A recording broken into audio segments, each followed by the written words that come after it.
ಎದ್ದಿಲ್ಲೇ ಕೂತಿದ್ದೀನಿ ನೋಡಿ ಗೈಸ್, ಹೇಳೋಕ್ಕೆ ಆಗ್ತಿಲ್ಲ, ಅಷ್ಟೊಂದು ಸುಸ್ತಾಗ್ತಾ ಇದೆ.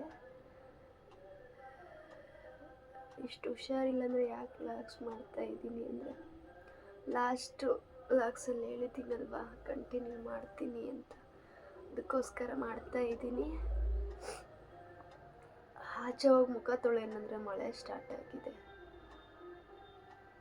ಈಗ ಈ ಶೀತ ಆಗಿರೋದಕ್ಕೂ ಜ್ವರ ಇರೋದಕ್ಕೂ ಆ ಮಳೆಯಲ್ಲಿ ಹೋದರೆ ಇನ್ನಷ್ಟು ಜಾಸ್ತಿ ಆಗಿಬಿಡುತ್ತೆ ಅಂತ ಹೇಳೋಕ್ಕಾಗ್ತಾಯಿಲ್ಲ ನೋಡಿ, ಅಷ್ಟೊಂದು ಸುಸ್ತಾಗ್ತಾ ಇದೆ. ಮೊನ್ನೆ ಗುಡ್ಡಕ್ಕೆ ಹೋಗಿ ಬರುವಾಗ ಲಾಸ್ಟ್ ವಿಡಿಯೋದಲ್ಲಿ ನೋಡಿದ್ದೀರಲ್ವ, ತುಂಬ ಚಂಡಿ ಫುಲ್ಲು ನೆನ್ಕೊಂಬಂದಿದ್ವಿ, ಫುಲ್ಲು ಒದ್ದೆ ಆಗಿದ್ವಿ. ಹಾಗಾಗಿ ಶೀತ ಜ್ವರ ಕೆಮ್ಮು ಎಲ್ಲ ಒಟ್ಟಿಗೆ ಶುರುವಾಗ್ಬಿಟ್ಟಿದೆ.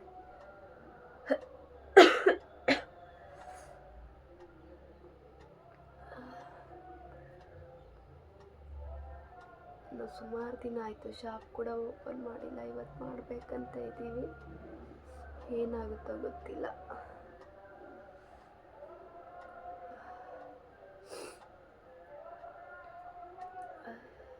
ನಮ್ದು ಆಚೆ ಪ್ಲೇಸ್ ಇಲ್ಲ ಅಲ್ವಾ, ಹೋದರೆ ಈಗ ಮಳೆಯಲ್ಲೇ ಹೋಗಬೇಕು ಆಚೆ ಏನಕ್ಕಾದರೂ. ಇದೊಂದೇ ರೂಮಲ್ಲಲ್ವ ಇರೋದು, ಹಾಗಾಗಿ ಮಲಗಿದ್ರೆ ಕೆಲಸ ಆಗಲ್ಲಲ್ವ ಗೈಸ್, ಹೇಳಲೇಬೇಕು ನೋಡಿ. ಮಳೆ ಸ್ವಲ್ಪ ಕಮ್ಮಿ ಆಗಿದೆ. ಕಸದ ಗಾಡಿ ಬಂದು ಹೋಯ್ತು, ಕಸ ತೊಗೊಂಡೋಗಿ ಹಾಕೋಕ್ಕೂ ಆಗಲಿಲ್ಲ.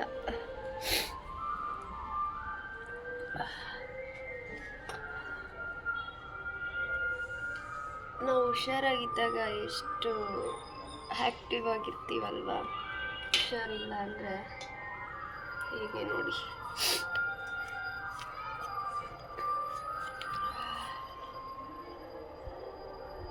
ನಿನ್ನೆ ಇಡೀ ದಿನ ಫುಲ್ ಡೇ ಎದ್ದಿಲ್ಲ ನಾನು. ಸಂಜೆ ಸ್ವಲ್ಪ ಆಚೆ ತಗೊಂಬಂದು ಕೊಟ್ಟಿದ್ರು ರೈಸ್ ತಿನ್ಕೊಂಡು, ಮತ್ತೆ ಹಾಗೆ ಮಲಗಿದ್ದೆ. ಅದೆಲ್ಲ ಕ್ಲೀನ್ ಮಾಡ್ಕೋಬೇಕು.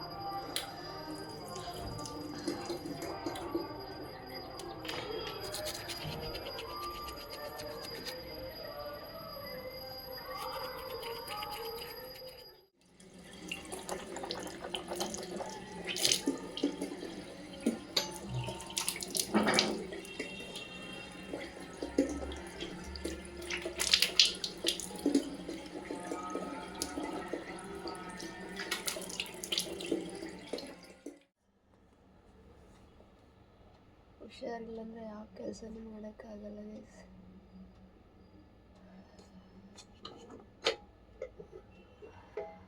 ಆಚೆ ಮಳೆ ಬಿಡೋ ಹಾಗೆ ಕಾಣಿಸ್ತಾ ಇಲ್ಲ. ಆಚೆ ಅಷ್ಟೇ, ಮಳೆ ಬಿಟ್ಟಾಗ ವಾಶ್ ಮಾಡ್ತೀನಿ. ನಿನ್ನೆ ರೈಸ್ ವೇಸ್ಟ್, ಹುಷಾರಿರಲಿಲ್ಲಲ್ವ, ತಿನ್ನೋಕ್ಕೆ ಆಗಲಿಲ್ಲ.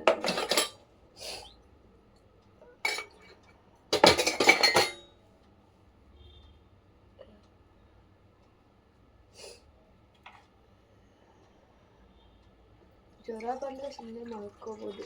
ಈ ಶೀತ ಆಗಿಬಿಟ್ಟು ತಲೆ ತುಂಬ ಬಿಸಿ ಆಗಿರುತ್ತಲ್ವ, ಇದನ್ನು ತಡ್ಕೊಳೋದಕ್ಕಾಗಲ್ಲ.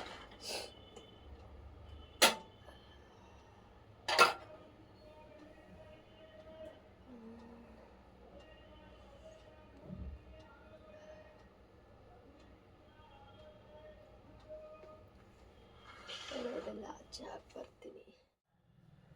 ತೊಳ್ಕೊಂಡು ಬರೋಣ ಅಂದ್ಕೊಂಡೆ, ಮಳೆ ಬಿಡೋ ಹಾಗೆ ಕಾಣಿಸ್ತಾ ಇಲ್ಲ, ಅದಕ್ಕೆ ಇಟ್ಬಿಟ್ಟು ಹಾಗೆ ಬಂದೆ. ಮನೆ ಅಂತೂ ನೋಡೋ ಹಾಗೆ ಇಲ್ಲ, ನಾನು ನಿನ್ನೆ ಎದ್ದೇ ಇಲ್ಲಲ್ವ, ಹಾಗಾಗಿ ಎಲ್ಲ ಬಟ್ಟೆ ಎಲ್ಲೆಲ್ಲಿ ಹೇಗೆ ಬಿದ್ದಿದೆಯೋ ಹಾಗೆ ಬಿದ್ದಿದೆ. ಬನ್ನಿ ಕಾಫಿ ಕುಡಿಯೋಣ. ಕಾಫಿ ನಾನು ಮಾಡಿಲ್ಲ, ನಾನು ತುಂಬ ತೆನ್ನೋವು, ಹೆಂಗೆ ಹೇಳೋಕ್ಕಾಗ್ತಿಲ್ಲ ಅಂದರೆ ಪೃಥ್ವಿಗೆ ಹಾಲು ತೊಗೊಂಡು ಬಂದು ಪಾಪ ಕಾಫಿ ಮಾಡಿಟ್ಟು ಮಾತ್ರೆ ತೊಗೊಂಬರ್ತೀನಿ ಅಂತ ಹೋಗಿದ್ದಾರೆ.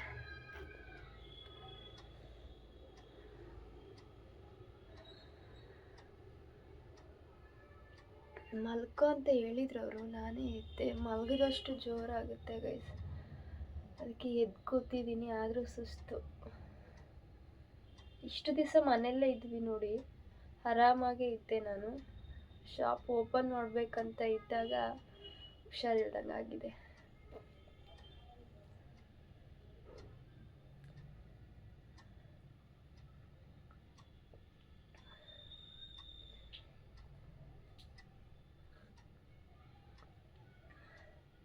ಇವತ್ತು ಗುರುವಾರ, ಪೂಜೆ ಕೂಡ ಆಗಿಲ್ಲ ಇನ್ನು.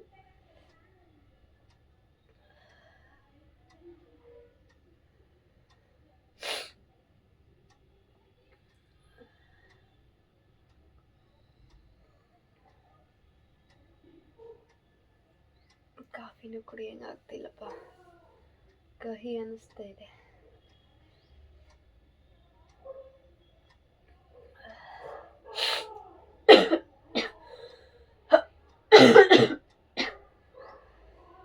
ಒಂದಾದರೆ ಹೇಗೋ ತಡ್ಕೋಬೋದು, ಜ್ವರ, ಕೆಮ್ಮು, ಶೀತ, ಸುಸ್ತು ಎಲ್ಲ ಒಟ್ಟಿಗೆ ಆಗಿಬಿಟ್ರೆ ಯಾವುದಂತ ತಡ್ಕೊಳಕ್ಕಾಗುತ್ತೆ.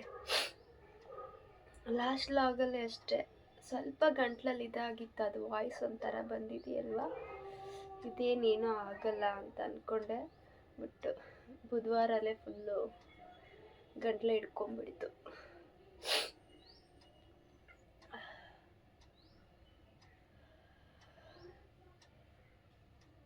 ಆಮೇಲೆ ನೀವು ಲಾಗ್ಸ್ ಮಾಡಿಕೊಂಡೇ ವಾಯ್ಸ್ ಕೊಡ್ಬೋದಲ್ವ ಅಕ್ಕ, ಡಿಸ್ಟರ್ಬ್ ಇರಲ್ಲ ಅಂತ ಹೇಳಿದ್ದೀರಾ.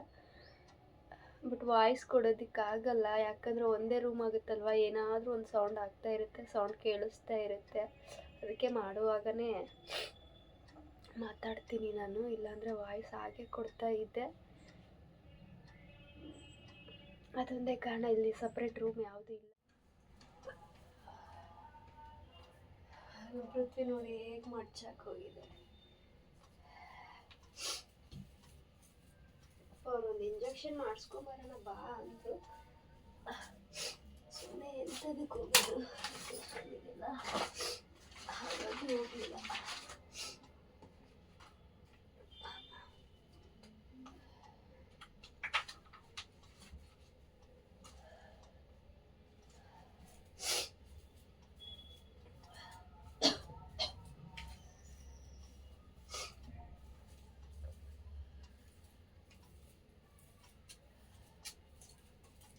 ಆದರೂ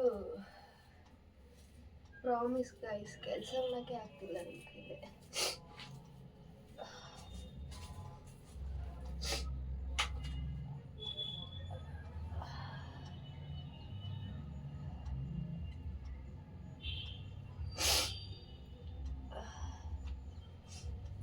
ಗುಡ್ಸಿ ಮಲ್ಕೊತೀನಿ, ಮಾತ್ರೆ ತೊಗೊಂಬಂದು ಕೊಡೋವರೆಗೂ. ಮಾತ್ರೆ ತೊಗೊಂಡು ಆಮೇಲೆ ಕೆಲಸ ಶುರು ಮಾಡ್ತೀನಪ್ಪ.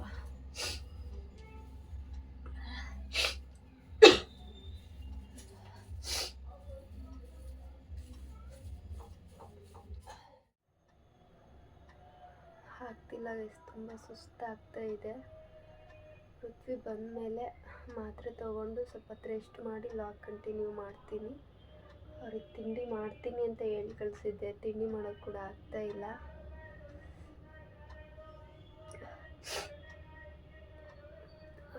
ಸುಸ್ತಾಗ್ತಾ ಇದೆ ಅಷ್ಟೇ, ನಿಲ್ಲಕ್ಕಾಗ್ತಾ ಇಲ್ಲ, ಕೆಲಸ ಮಾಡೋಕ್ಕಾಗ್ತಾ ಇಲ್ಲ. ಅವ್ರು ಬಂದಮೇಲೆ ಕಂಟಿನ್ಯೂ ಮಾಡ್ತೀನಿ ಗೈಸ್. ನಾನು ಮಲ್ಕೊತೀನಿ ಸ್ವಲ್ಪ.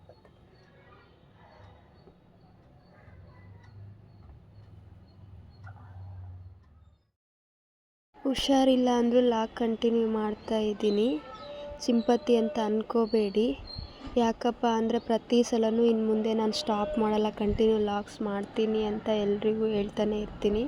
ಆದರೆ ಹಾಗೆ ಹೇಳ್ತೀರಾ 3-4 ಡೇಸ್ ಮಾಡ್ತೀರಾ, ಮತ್ತೆ ಸ್ಟಾಪ್ ಮಾಡ್ತೀರಾ ಅಕ್ಕ ನೀವು ಅಂತ ಹೇಳ್ತೀರಲ್ವ, ಅದಕ್ಕೋಸ್ಕರ ನಾನು ಇಷ್ಟು ಹುಷಾರಿಲ್ಲ ಅಂತಂದ್ರೂ ಕಂಟಿನ್ಯೂ ಮಾಡ್ತಾ ಇದ್ದೀನಿ. So okay guys, full video ನೋಡಿ ಹೀಗೆ ಸಪೋರ್ಟ್ ಮಾಡಿ. ನೆಕ್ಸ್ಟ್ ವಿಡಿಯೋದಲ್ಲಿ ಸಿಗ್ತೀನಿ.